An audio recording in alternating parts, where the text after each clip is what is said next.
One of my least favorite things of all time is cleaning oil paint off brushes. And I just dropped my palette onto these brushes I didn't even use. Do you see? Do you see? Do you freaking see?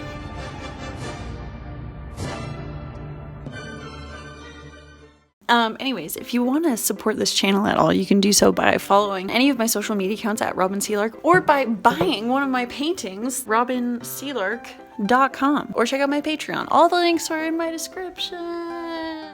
Good morning. Today we're gonna do a get ready with me artist edition, oil painting edition. It's the new year.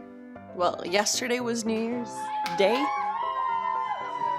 I decided through the month of January I want to try starting dancing every day for a number of reasons, and I'll probably make a video about it. So before my roommates come out, I'm gonna do my daily dance thing starting today.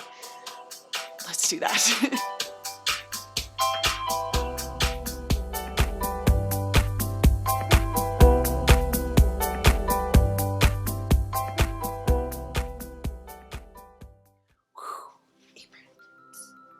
I'm not entirely sure what I want to paint today, but regardless, there's things that I do in preparation. It's really good if you have the fridge or freezer space to stick your palettes in there to keep them from drying, but I don't. I'll show you how I work with my palette after the oil paints have dried out a little bit and how I prep it for my next painting excursion. Whenever I work with my palette, there's a couple tools that I need, mainly my palette knife and one of my scrapers. So I'm working on top of a glass palette for my palette, and I really enjoy that because it's easy to clean off and it's cheap. Sometimes this blade gets too gunked up and the blade gets dull from usage, so I'm going to switch mine out for a new one, which makes the scraping process so much easier.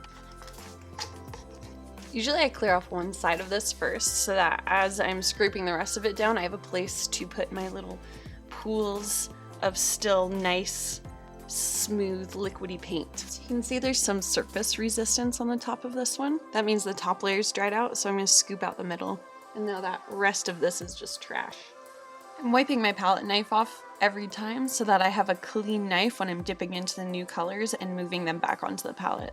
This palette's been sitting out for probably 3 days, and some colors of my paint definitely dry faster than others. Alright, so what other materials do I need? I have this easel, and I'm gonna grab the painting I'm gonna work on. It's partly underway. It definitely needs some help still. I'm gonna ignore the camera now for a little bit and just actually set up how I would if I was getting ready to paint.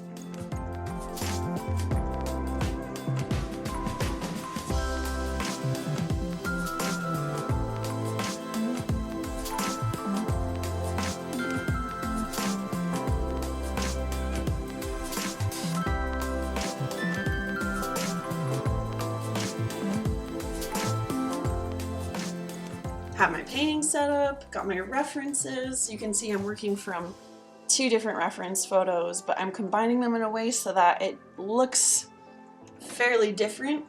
I'm going to show you my entire setup now before we get started.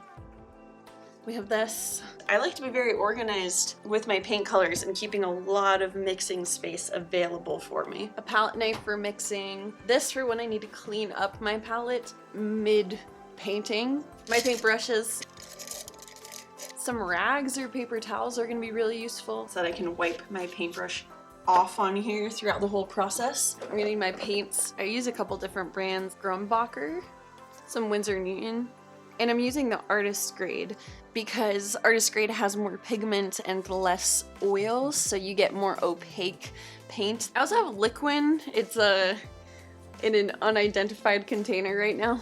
But Liquin is the medium that I mix my paints with to dilute them to create glazes. And lastly, I have this Silicoil brush cleaning tank, and it's got odorless mineral spirits, which is a paint thinner to wash out my brushes, and it also has a coil in it. Okay, the other thing I always have out is my computer. I really like this stand. I've had it recently because I spill things on my computers all the time. If you ever saw my most expensive artist mistake videos, Yes, so having coffee out, like, bad idea next to this. Yeah, so now I'm gonna go into actually painting on this.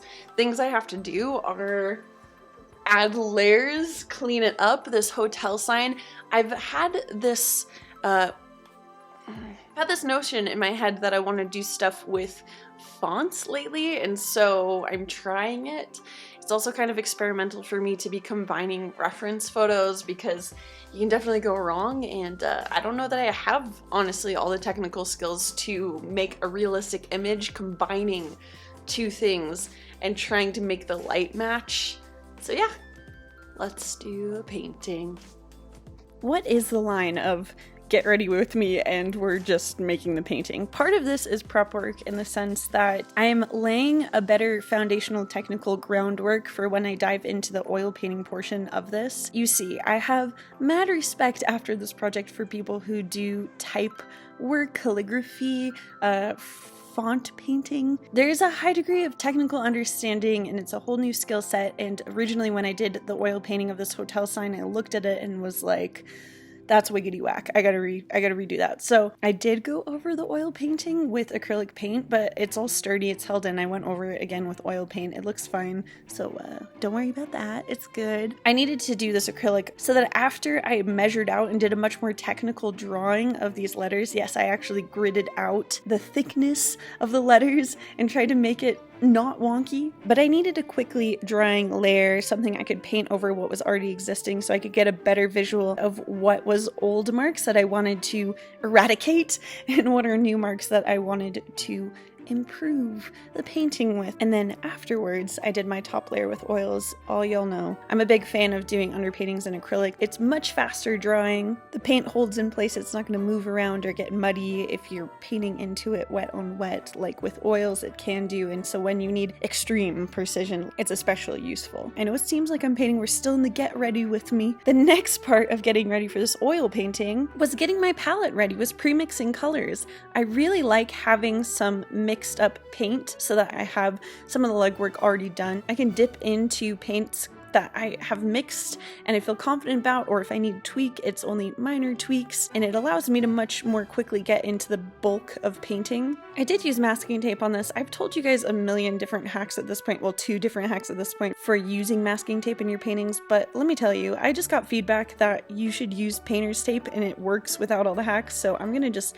plug that. I haven't tried it, but other artists that watch this channel have, and I believe them. This was one of the harder technical paintings I've done in quite a long time, but I'm trying to get back into refreshing my skill and trying new things, hence doing some lettering and not limiting myself by what I don't know how to do, but diving into what the actual images or concepts I want to create are. I'm hoping to do a series of paintings soon, maybe bringing it into a series on this channel that is more inspired by conceptual ideas and producing themes and concepts and kind of talking about the place of that and creating artwork, how it can help you come up with painting ideas and explore personal themes that are relevant and maybe can reach an audience on a metaphorical level, because I love art's ability to do that, and I do think it would inspire me to dive into that, more of that.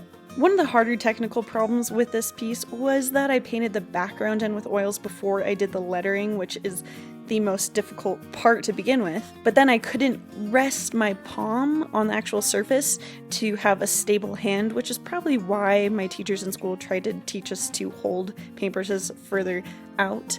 Some of my main concerns were with creating exaggerated contrast and a magical feel where it has this basis of realism and attachment to images you could see in person, but it brings a magical component in and colors that are hard to come by in nature. Lastly, I am just pumping up colors, popping in glazes, contrast, and some straight from the tube pure bright reds, pure bright oranges to give the whole thing its most vibrant face. And voila! Thank you guys so much for watching this Get Ready With Me oil painting video. If you guys want to subscribe to the channel, I make new videos every week. And at the end of this month, I hopefully will have a video about my experience dancing every day through January and what I think that's doing for me, why I'm doing it. It'll make more sense, or it won't, in a month from now. Check out my social media accounts if you want to. Follow me on Patreon for monthly art challenges. I hope to see you guys other places on the internet, and have a great day. Bye!